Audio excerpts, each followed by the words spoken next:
22 जनवरी को अयोध्या में राम लल्ला जो है वो विराजमान हो गए, मंदिर का प्राण प्रतिष्ठा समाप्त हुआ और उसी दिन बिहार में लगभग 150 बच्चों का जन्म हुआ है। जी हां, बिहार में 150 बच्चों का जन्म हुआ। एक रिपोर्ट के अनुसार बिहार के जितने अस्पताल हैं सभी अस्पतालों में डिलीवरियां जो है वो शेड्यूल करवाई गई थी और उसकी वजह से 150 बच्चों ने जन्म लिया, जिसमें यह भी बताया जा रहा है कि लगभग 50 जो है वो लड़कियां हैं और 100 लड़के हैं। बच्चों का जन्म हुआ है और यह भी देखा गया कि अस्पतालों में जब बच्चों का जन्म हो रहा था तो डॉक्टर भी जय श्री राम का नारा लगा रहे थे।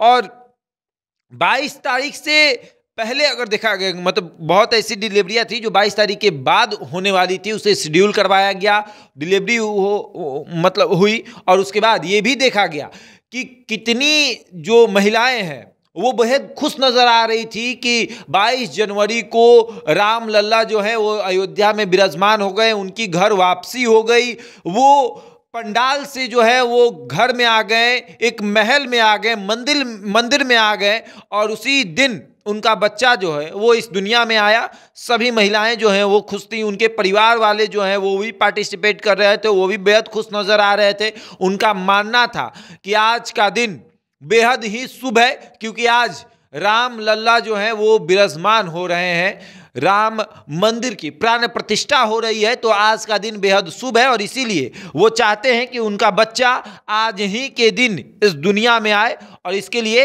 ये सब कुछ किया गया। और अब देखिए किस तरीके से तमाम चीजें जो हैं वो सामने आ रही हैं। अब ये रिपोर्ट आया है कि लगभग 150 बच्चों का जन्म हुआ है और ऐसे ही देखा गया था कृष्ण जन्माष्टमी के दिन भी बच्चों का जन्म हुआ। लोगों ने डिलीवरियां शेड्यूल करवाई थी कि कृष्ण जन्माष्टमी के दिन उनके बच्चे का जन्म हो और अब राम लल्ला जिस दिन विराजमान हुए उस दिन भी बच्चों का जन्म हुआ। ये बिहार जो है वो देखता है कि भैया जिस दिन अच्छा दिन है। अब जितनी प्रेग्नेंट महिलाएं थी जिनकी डिलीवरी जो है वो फरवरी में होने वाली थी या जनवरी के अंत महीने में होने वाली थी, उन लोगों ने डॉक्टर से सलाह लिया, बातचीत किया कि क्या डिलीवरी शेड्यूल हो सकता है। तो डॉक्टरों के सलाह पर उन लोगों ने अपनी डिलीवरी शेड्यूल करवाई और बच्चों का जन्म हुआ। जब बच्चे जन्म लिए, जब इस दुनिया में वो आते हैं तो उनको सबसे पहले अगर कुछ सुनाई देता है तो जय श्री राम का नारा सुनाई देता है, जय श्री राम का धुन सुनाई देता है। बच्चे के जन्म होते ही डॉक्टर भी जय श्री राम का नारा लगा रहे थे।